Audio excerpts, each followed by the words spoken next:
小朋友咧就食呢個營養補充劑咧，係好多媽媽都關注嘅問題㗎啦。咁係咪需要食咧？實際上大部分嘅小朋友係唔需要嘅。主要咧就係佢哋正常嘅均衡飲食，咁咧佢哋已經足夠嘅咧係唔需要嘅。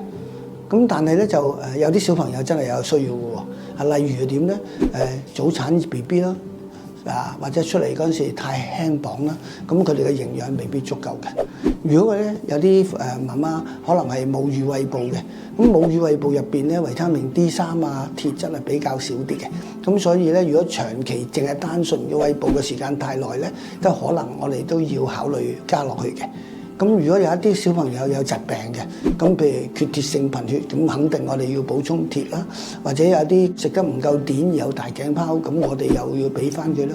有啲嚟講，譬如因為抽筋啊，或者個骨骼啊需要食鈣，咁我哋都要加啦。咁喺疾病嘅情形之下咧，我哋就需要用嘅。當然嚟講咧，就青少年發育嗰陣時咧，我哋要多啲嘅足夠嘅營養咧，亦都係需要維他命 D3啊，或者嗰啲嘅所謂鈣嗰啲。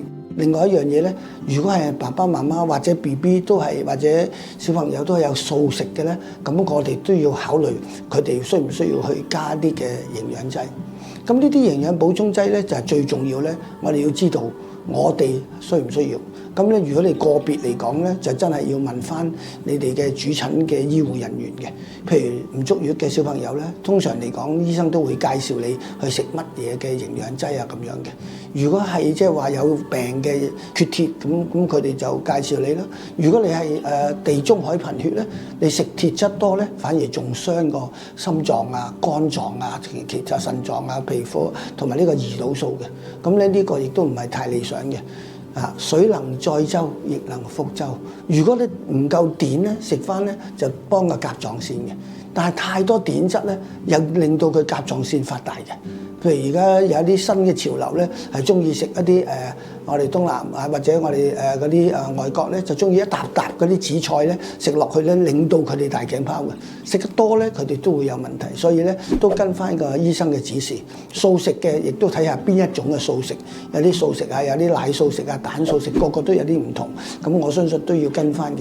咁就所以需唔需要咧？大部分正常 BB 均衡飲食，佢係冇乜特別需要嘅。如果你有啲小朋友嚟講咧，有偏食或者挑食嘅問題咧，咁就要問一問你個醫生，因為咧就要評估翻佢咧有邊一類嘅食物佢唔足夠，或者係足夠，或者我哋係唔需要去補充嘅。嗱，食補充劑嗰時咧都要小心㗎啦，就唔好話人哋話啱嗰啲就去食嘅。邊啲食咗之後又會高大強大啊，身體好啊，唔係咁簡單嘅，個個人都唔同嘅。好多時父母都會知道，成日都話邊本書讀咗會考第一，唔係㗎，考第一同考第尾都讀嗰本書。咁所以咧食嗰樣嘢咧對一個小朋友有用咧，未必對第二個有用嘅。咁所以喺選擇嗰陣時，我哋要知道小心嘅。譬如維他命 A 咁食得太多，咁個小朋友可能會抽筋嘅。